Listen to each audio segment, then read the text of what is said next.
But connecting those points, is the person submitting their ID really the person entering the unit? Is their intention, what they say it is? Are they trying to book for somebody else? Are they masking their identity? Is the credit card reported, lost or stolen or fraudulent? All of those data points for hospitality were never put together. And so we kind of figured that, if not us, then who? One of those things. What's up, everybody? My name's Mike Sjogren, here with my co-host, Ela Mezhiborsky. We're part of a group of specialized real estate investors you've probably never heard of. We didn't start with deep pockets or wealthy families, and we don't rely on 401ks, mutual funds, or traditional real estate investing. In fact, many of us don't even own the properties that fund our freedom. If you ask the money experts out there, they'd say what we do is impossible, yet it's happening every single day. It's happening through a new niche called short-term rentals. We are Short-Term Rental Nation, and these are our secrets.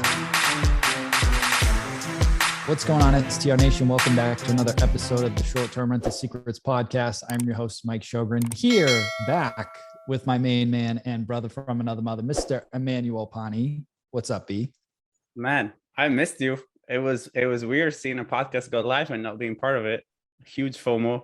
I know you had the FOMO with Dr. Rachel, but we had to press on. I know. And it is what it is, but coming back from a quick little Italy trip, but super grateful and just energized. One of my very, very best friends in the world got married. So just grateful to had the opportunity to kind of be there. Friends since like high school, right? So like friends since we're like 14 and a half, and just, I don't know, it's just, to me, that's what life is, right? Like to me, it's like the ability to be there for important moments in the lives of people that I love. I don't need to do anything else, right? Like if I can do that kind of consistently and be there for those moments that they're not really quantifiable in any other way, but the feeling that you have when you're there, that's all I got, you know what I mean? So I'm like, it was just amazing. And the wedding was beautiful. Typically Italian wedding started at like 11:30. We finished eating at like 9:30 at night. I don't know how I survived. Started drinking wine at 11:30 in the morning too, and somehow I survived. But hey, it's Made it. We made it. And I think I saw. Did you get that text on the appraisal while you were in Italy? I saw that. No, so that came actually. So that Friday, the appraisal sent me a text being like, "Hey, I sent in the thing." I'm like, "What was it?" And he's like, "I can't tell you. The bank has to review and tell you." But for those that have been following, the appraisal came in for my big refi. Came in over what we needed, significantly over what we needed, which, I mean, never happens. So it was another like super, I don't mean to be super emotional on this episode, but it's just a super emotional moment of like kind of hearing the news and hearing the number. And I just, my eyes got kind of full of tears because you realize everything that kind of went into it, right? So the past like 10 years and the maintenance runs and being the maintenance guy, and then the whole kind of journey, and then COVID and thinking I couldn't afford it and not being able to pay my mortgage and everything else. And then getting what I needed and getting over what I needed. I just assumed that something was going to come up or this was going to come in under. I mean, Mike is the first person I texted. We have a group chat with all of the people that have been with me through this journey from when I had only 16 units. It was now you got 40, bro, or 40 something now, which is amazing. 40 and getting a nice loan, nice low payment. So it's good. Life is good. I love it, man. That's awesome. Well, I'm excited for today's guest. I'm gonna do her official and read her bio here, and then we're gonna introduce her. But today on the show we have Ela Mezhiborsky with us. She is the Autohost CPO and one of the co-founders. She handles the intersection of customer success and product development, setting priorities and driving the product roadmap based on client feedback. Before transitioning to SaaS, her career involved working in risk management, running her own digital marketing agency, and managing a successful short-term rental business in Toronto. In fact, it was her experience in the short-term rental industry that exposed her and her co-founders to the massive security void plaguing property managers. And it's the reason that they built Autohost. So Ella, welcome to the show. Super pumped to have you with us today. Thank you. How you doing? I'm good. I'm doing good. That was like a thorough overview. I love it. I love it. Well, tell us a little bit more about like your background and how you got into the short-term rentals and then how that evolved into Autohost. Okay. Try to do it in a nutshell. So as you kind of mentioned, I really did start off in digital marketing. So I had a digital marketing agency and kind of enjoyed the nomad life with it. So we would work remote, rent our place, go and travel, kite surf when it's windy, work when it's not. So life was good and simple, and kind of things evolved. So while we're away, we rented out our place. We saw the potential in short-term rentals. I'm gonna make a guess that 90% of the industry probably starts that way. Your eyes kind of open up, you see what the potential is. And so the decision was made that when we come back to Toronto, it's not financially logical to go back to our place. It's making way too much money. Let's take another one. And let's design it nicely just in case. Let's take some good pictures before we move in our crap. And that really evolved. So from being in digital marketing and kind of, I guess, utilizing some of those skills, we ended up developing a company, a property management company here in Toronto called Quickstay. And then within about a span of a year, we grew to, I think, about 20 properties. And then in the following years, we reached a little over 100 at our peak. And that was really exciting time. So that's kind of how I got into the hospitality space, the short-term rental space, kind of by fluke, and then enjoyed the business ownership side of things. And then as things grow and scale and you start recognizing that automation is key. So we both come from the tech space and background, and it was really important to start utilizing tools and technology rather than just growing headcount. A lot of tedious tasks and other just things that come up throughout operations could have been automated. So we started recognizing the value of PMS systems. We're actually a very early guest user. I used to copy paste. Hi, thank you for booking. We'll see you soon, or tomorrow's your check-in. Here's the code. Same. I hated those terms. Yeah. Copy pasting on phone, on the go. So, I mean, auto messages blew my mind at the time. Look how far we've come. And then overall, because we recognize the value of technology and price management and messaging and calendar handling and all of these things, we were also able to recognize some of the gaps that were missing. And then a very early gap that we discovered was guest screening. Now, mind you, at the time, it was very basic guest screening. It was just, hey, I mean, if somebody's coming to town and they're up for a party, let's just send them a message that is a little bit stricter than you would otherwise, right? But how are you going to start figuring out who's risky and who isn't? So it's one thing when I have my gut feeling, but it's a different thing when we have a team of 5, 6, 7 agents and everybody has their own judgment, risk tolerance, internal lie detector, which is important to have. And we kind of find ourselves, putting together this pseudo algorithm. I mean, I drew a decision tree on a board and I said, guys, if it's, this and this and that, let's just say it's green. And if it's this and this and that, let's just assume it's red. And if it's green, don't capitalize their letters and write that they're not allowed to make noise after 11. It's a lovely couple coming to town for like to visit their daughter in university or to go to the opera. And on the other hand, though, if it's a younger crowd and they're locals and it's a one night and we're suspecting that it might get rowdy, let's just, get a little bit more serious and give them some warnings and so on. So that decision tree turned into an internal algorithm. And when it came time to start productizing this internally, we pulled in our very good friend who's right now Autohost's CTO and CEO, Roy Firestein. He comes from the tech and cybersecurity space. So Roy started off just helping from the goodness of his heart to help automate things and help Quickstay grow, with the promise that one day we'll identify the niche and turn this into a SaaS company. And lo and behold, came the point where we noticed that we need to go way beyond just a simple algorithm to spot parties, but we need to take this to the next level. So Quickstay very unfortunately was hit with fraud. That was around Christmas 2018. And so we had a pretty serious fraud ring, booking properties, everything kind of came to a halt and explosion around Christmas time. We lost a little over 20K over this. I mean, could be way worse, not a small amount. And we realized that,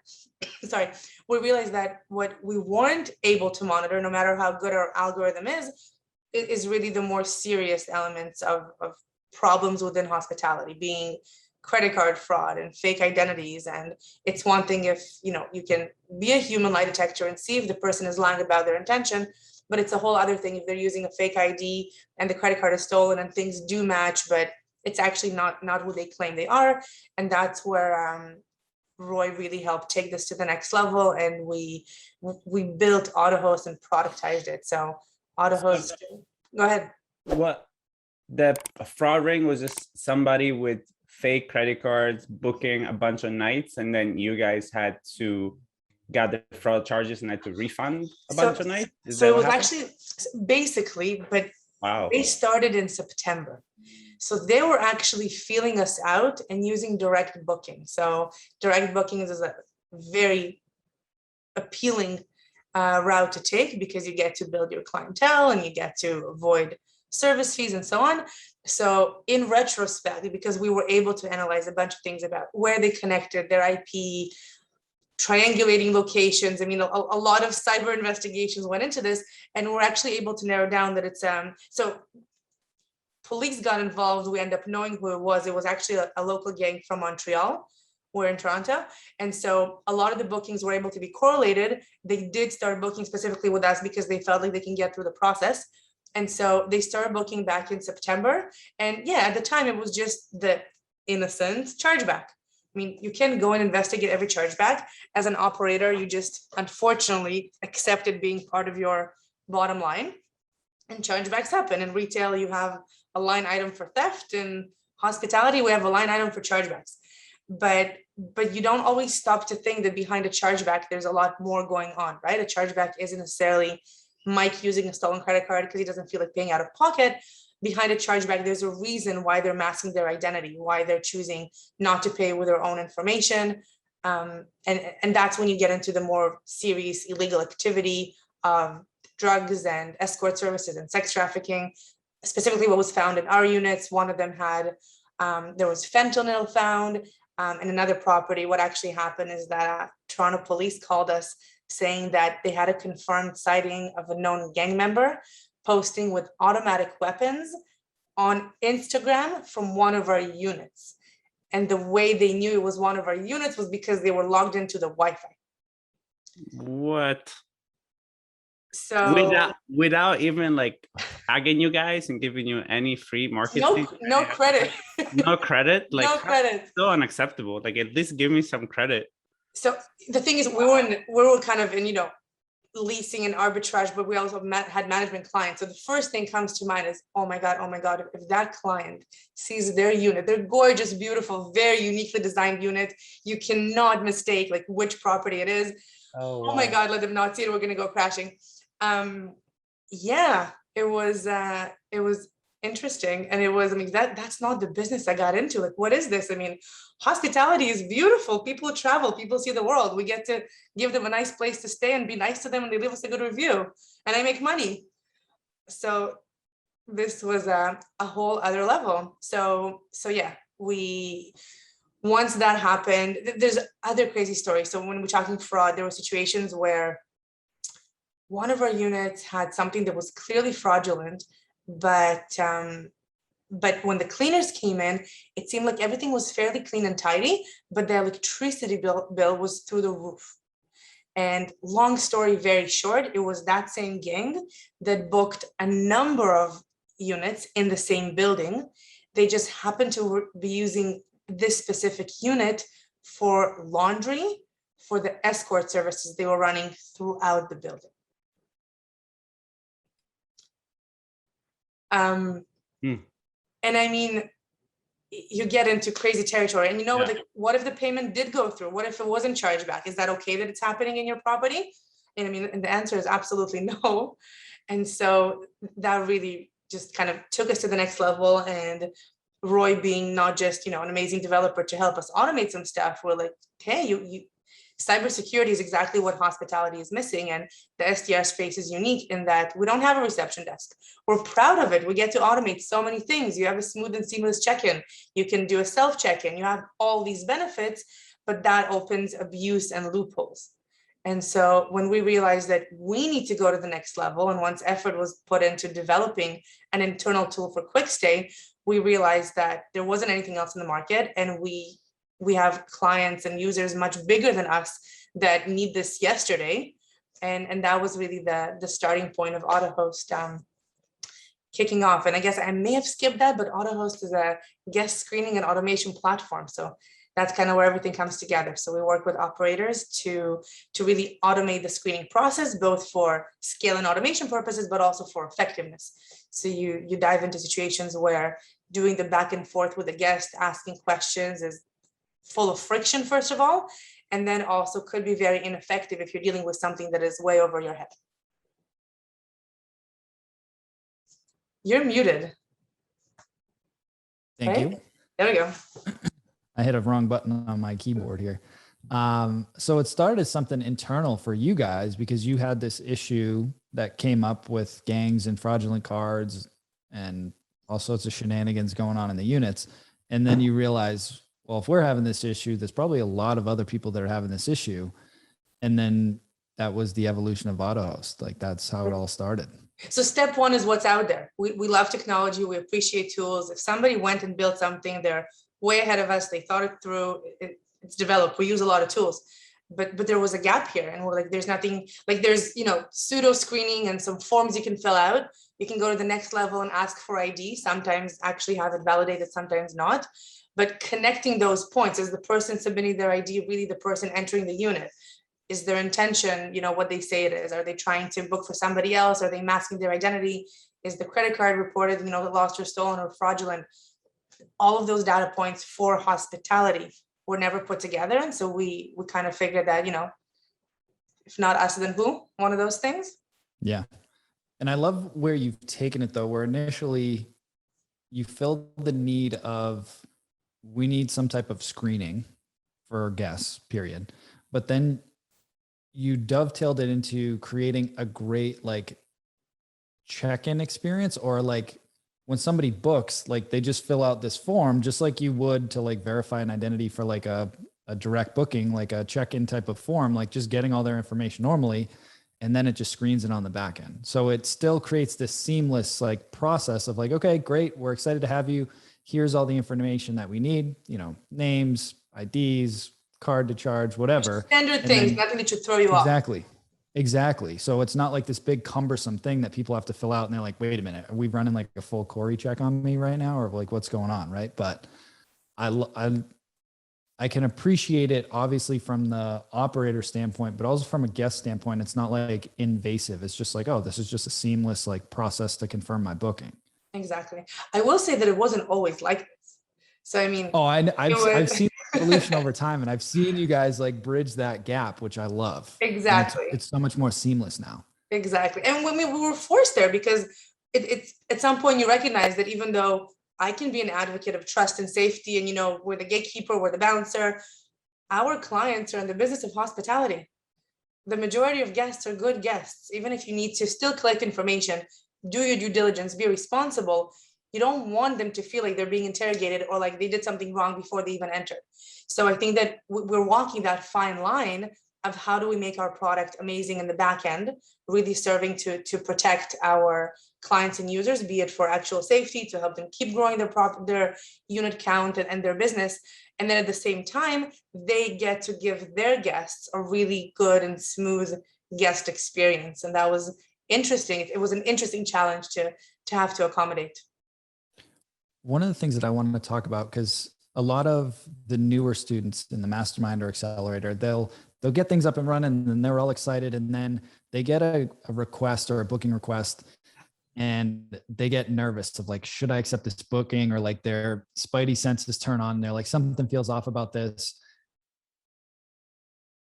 Are there certain questions that people should ask? And then from that point, the thing that I like about Autohost is like, it just makes it like black and white. Like, it's like, okay, they run through this screening process and it just gives you that extra comfort. But even if they weren't doing that, what are some types of things that people should ask? Like I picked up on, you said those one night local bookings, like those are red flags, right? Especially in like an urban environment. So like, what are some questions that people should ask, even if they weren't using like a formal screening tool? Right. So first of all, spidey sense is better than no sense. And asking some questions manually is better than not asking them. And, you know, when you just start off, you don't have to jump to a crazy automated tool that does everything for you.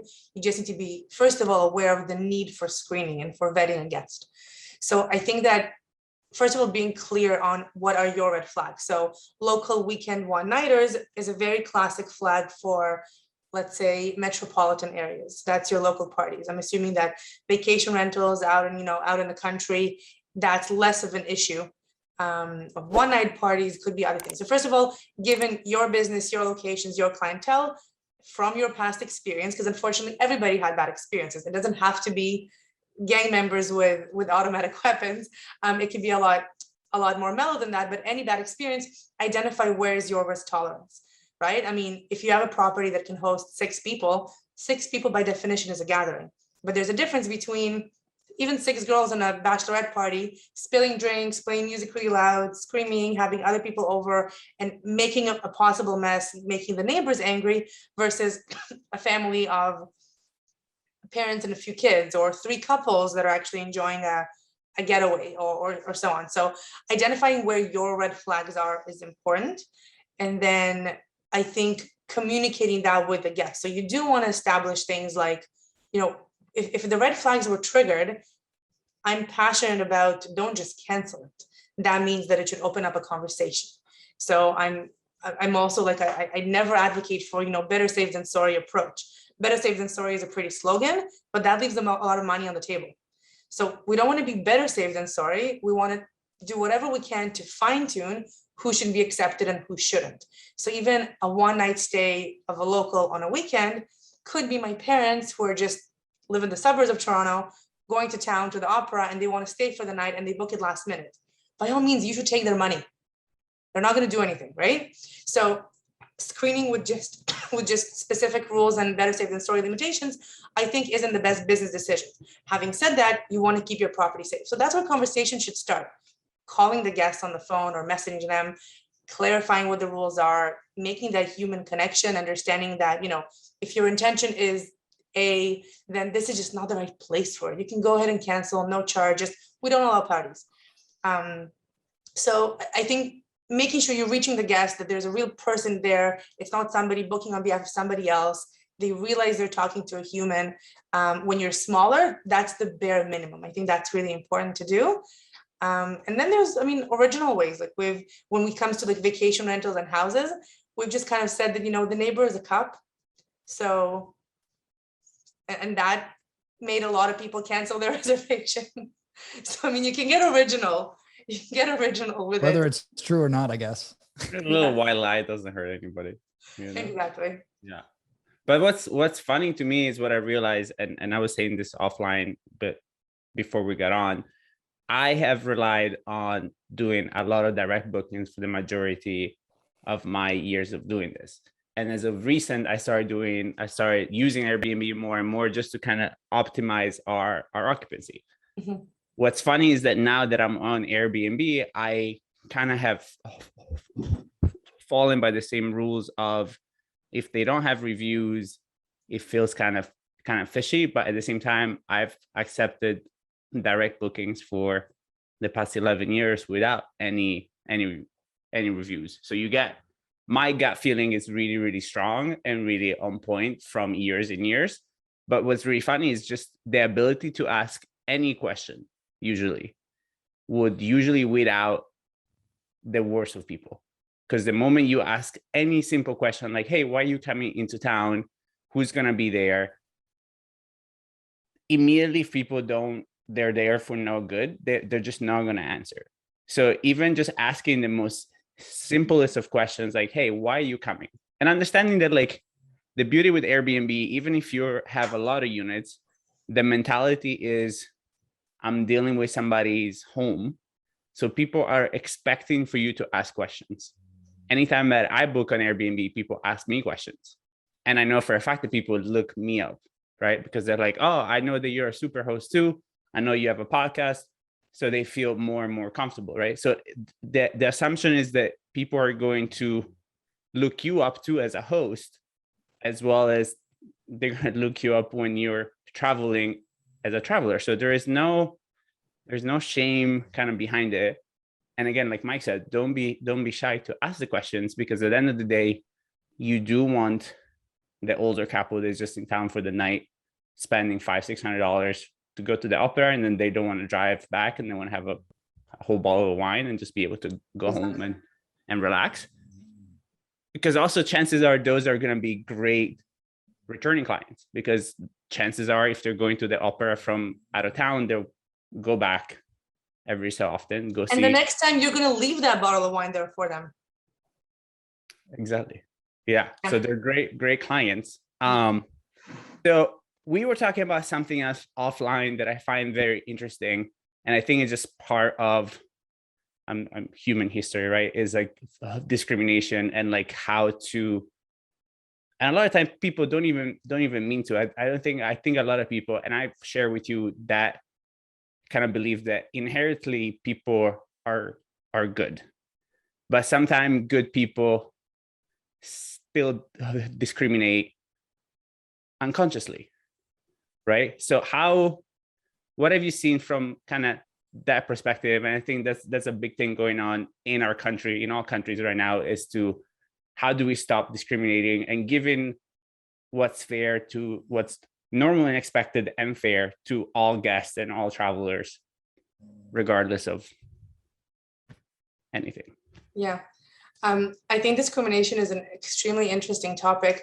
It's also worth saying that how to avoid discrimination when you're a small operator and it's you using your gut feeling and you want to make sure that your moral compass is right and that you are judging based on the correct factors. And then when we take that to the whole other end of the spectrum and we're talking about a larger company, small, medium, getting into enterprise levels, needing to make sure that their team of agents and that their philosophy is anti-discriminatory, that's two very different things. So happy to address the first in that, first of all, being aware of what you just said.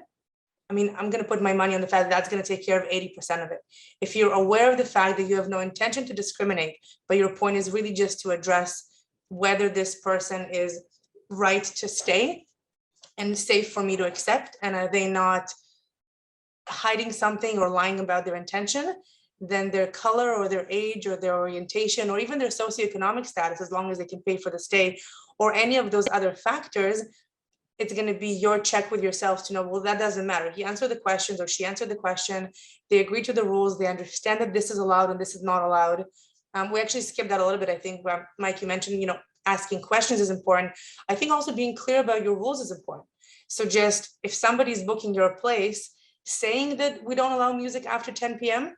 is very important, more than not saying it, because the majority of guests would just listen to that rule. By you stating what's expected, they're more likely to just adhere to that, and you're going to de-risk any possible issues before they even happen.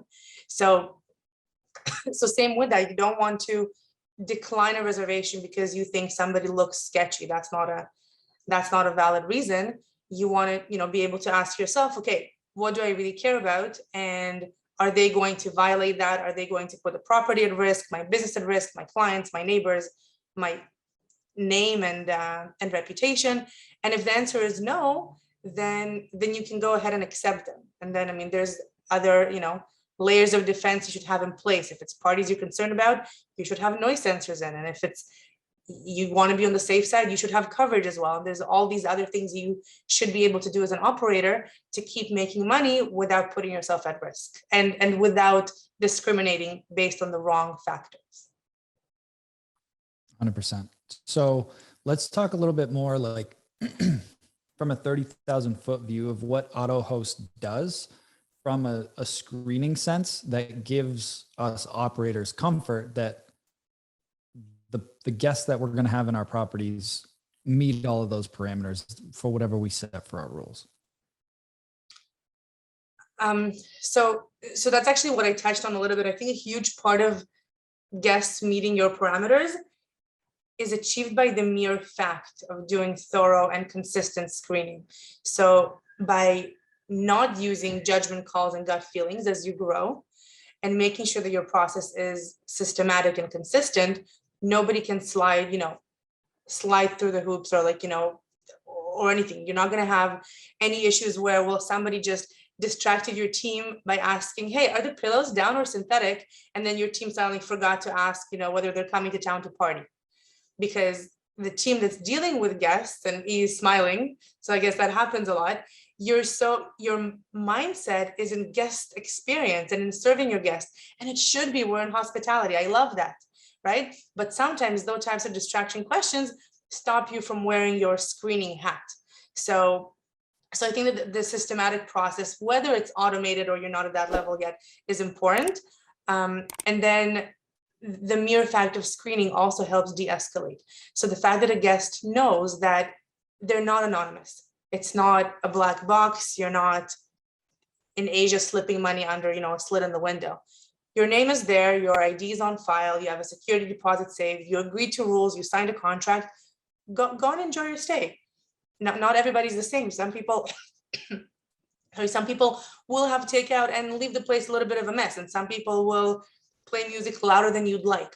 But you still want to make sure that you eliminate serious fraud, and bad things are happening behind closed doors. It's not who they said they are. You're either, your property is going to end up suffering from it, or unfortunately you're, end up being an accomplice without intentioning to be that to illegal activity. Or gray area of issues, smoking in the unit closes you down for a few days, right? Loses revenue. You might end up getting the security deposit they had on file with Airbnb, you might not. So I think just overall having that screening and making sure that your communication with the guest is consistent is still something we get to enjoy in the STR space, right? It's not an anonymous transaction. Take advantage of that. I love it. Yeah. So what are the things that Autohost does to screen if they go into the automatic route, like working with Autohost? What does that process look like? So we have a lot of data points coming into the system. Some are very basic on the surface, like length of stay and how long in advance and which channel you booked on and how many people and the property occupancy, kind of to cross out all of the obvious combinations, right? Like a one night stay on a weekend, or somebody booking a 15-person house for 2 people, claiming it's an anniversary or anything like that, or last minutes is supposedly riskier than in advance. So there's all the on the surface parameters. Then we have the information that we collect from the guest when they go through the guest portal. So you as the operator, you get a really lovely branded portal. So it's not going to be coming from Auto, it's going to be coming from, Mike's Rentals, and they're going to be able to go through the process, agree to the rules, upload their ID, get a really nice and seamless guest experience. But we end up collecting things like their ID and their selfie, and the selfie is actually used for matching purposes. So we want to make sure that we avoid situations of altered or stolen IDs or fake IDs or whatever it may be. You need to be the person booking. Credit card gets analyzed. We look at social accounts. We look at their actual system. So again, I mentioned cybersecurity early on. When we get into the serious fraud issues, you also have situations where the person booking is not who they say they are. And if there is fraud running, they won't be logging in from their computer while they're sitting there watching TV. They're going to be hiding behind VPNs or trying to mask their identity or where their location is.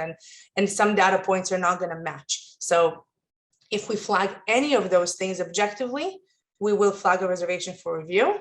And other than that, any operator has their own risk tolerance. So if you say that specifically Booking.com, say you just started using it and you're a little bit concerned, you can flag them for review. You shouldn't decline them all, but you can.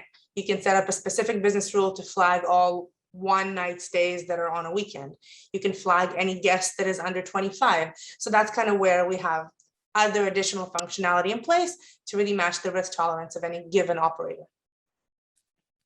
I love it. So then Autohost kind of spits out like a review score or like a rating of like this reservation is risky based on these parameters. And then the hosts or the operators can make a judgment call to either ask more questions or decline the reservation or accept the booking.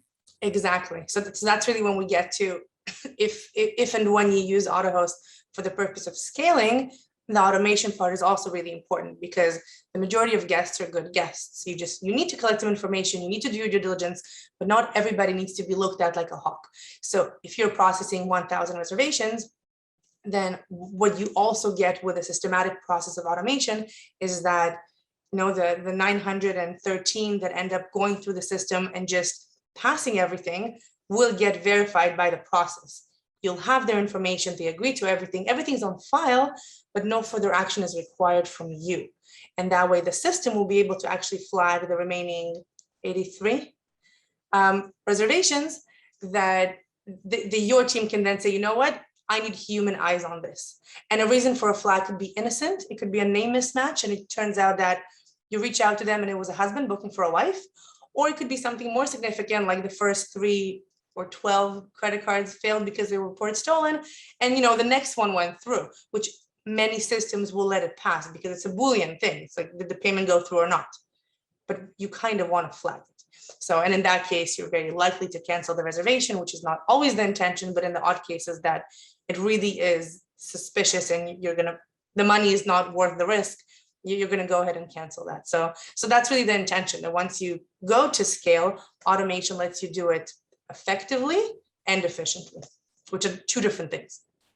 I love that. And I think also, like, taking Airbnb as an example, a lot of people are afraid to cancel the reservations because they don't want to have it dinged against their superhost status. But if you have a report from Autohost that's like, listen, we flagged it based on these things, I'm not comfortable with this, like, they should not be dinging you because you got a bad booking, right? So it's just, again, more very true. So you get it's no longer I don't feel comfortable. Exactly. You're getting objective data points.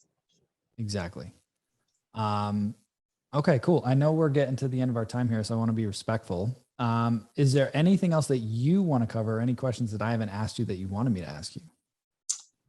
Questions that I wanted you to ask me. I think I mentioned, so I told you about, we spoke a little bit, and I think I told you about Autohost Starter, which we're really excited about. So yeah, I want to hear that. So I spoke about Autohost a little bit. It is it's an automation platform. Normally, the way we work with most of our users is that we are integrated with a PMS system that you're logged into, that you're using. We're integrated with a bunch of different PMS systems, but we started recognizing that many smaller operators, and they might grow and become big and huge, but as they get started and risk is already there. And I mean, even you mentioned that you started off with direct bookings right off the bat. So we recognize that smaller operators, even if they don't have that deep technology integration yet, we're really aching for a solution to still be able to screen objectively, to be able to collect some information, to do their due diligence, to be responsible. And so we recently released Autohost Starter. You can actually see it on I think it's starter.autohost.ai. And Starter actually lets you get started not on an enterprise account, but just pay as you go, enter the reservation details, and it just generates that guest portal that I described to you that lets you just send a beautiful and organized and like professional link to your guest. They agree to everything. The information is still masked and encrypted. So in terms of data privacy and security, Autohost still takes care of it. And it's almost like we're opening the floor for smaller operators to still be able to screen and be responsible and not just kind of say, well, no, get in touch with us when you're bigger. So if smaller operators are interested and it's something that is important, be it whatever properties they're running, this is a great new tool. We're going to be running some webinars and workshops soon to help out as you grow and scale. And if we can help customers, use that so that at least of all of the things on their mind, at least that part is no longer in the equation, then we did our part. That would be cool.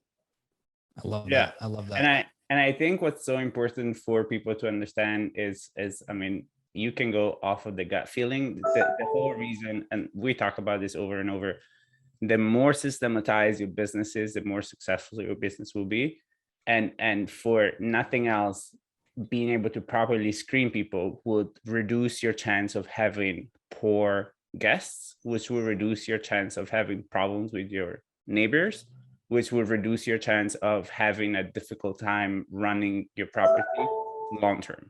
So if the idea is I'm going to grow and scale and I need longevity, because every business needs longevity, the ability to properly screen somebody and reduce the chance that you have some random gangster next door to your little Miss Susan that lives right next door to you guys, is the fact that, you know, using them will reduce it.